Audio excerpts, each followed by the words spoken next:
हरे कृष्णा।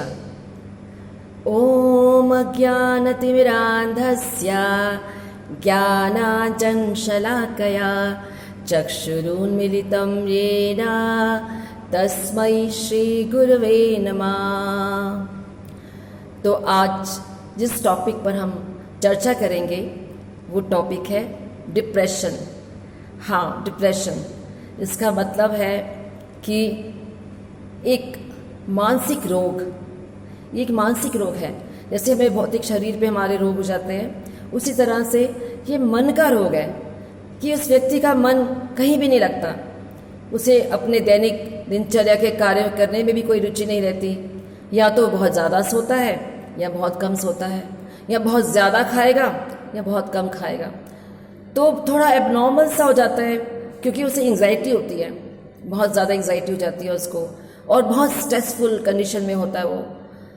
तो इस रोग से बचने के लिए हमें क्या करना चाहिए? इस रोग से बचने के लिए हमें जपा मेडिटेशन करना चाहिए। जब हम जपा मेडिटेशन करेंगे तो हमारा ध्यान सारा केंद्रित हो जाएगा उस नाम के प्रति।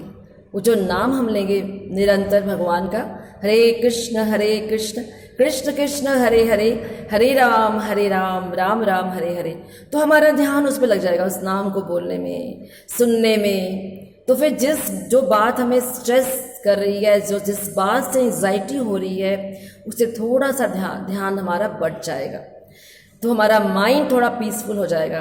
तो सबसे पहला जो डिप्रेशन हुआ था अर्जुन को, और सबसे पहला सेमिनार जो दिया था वो भगवान श्री कृष्ण ने दिया था, उसे डिप्रेशन से बाहर निकाला था। जब अर्जुन ने अपने सगे संबंधियों को अपने सामने देखा तो उसने कहा, हे केशव, मैं युद्ध नहीं करूँगा।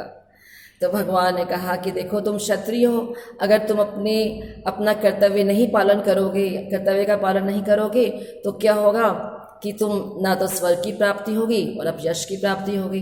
तो तुम्हें अपना कार्य तो करना ही चाहिए। और वैसे भी ये आतताई है।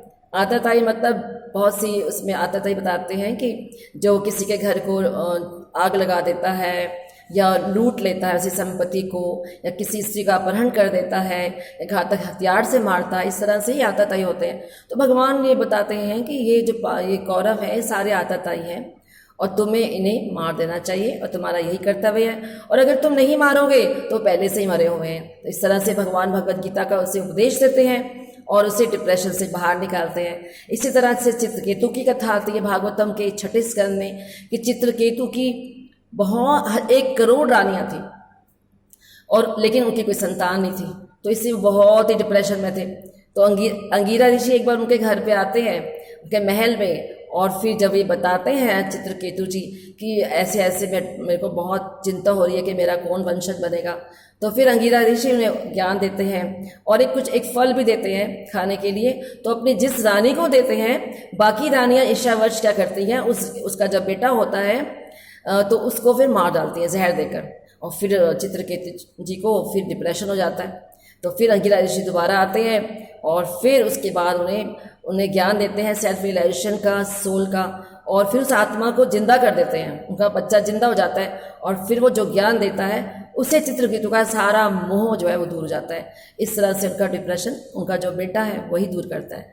तो डिप्रेशन के कारण क्या होता है, कई लोग सुसाइड कर लेते हैं, तो ये बहुत ही कॉमन है, स्टूडेंट्स है, बहुत लोग हैं। तो इसलिए हमें इससे निकलने के लिए भगवान के नाम का सहारा लेना होगा, भगवान की अर्चा विग्रह की पूजा करनी चाहिए, और भक्तों का संग करना चाहिए, हमें फ्रेंड्स बनाने चाहिए। और जब हम उनसे शेयर करेंगे अपनी प्रॉब्लम्स, तो इस तरह से क्या होगा, हम इस डिप्रेशन से छुटकारा पा सकते हैं।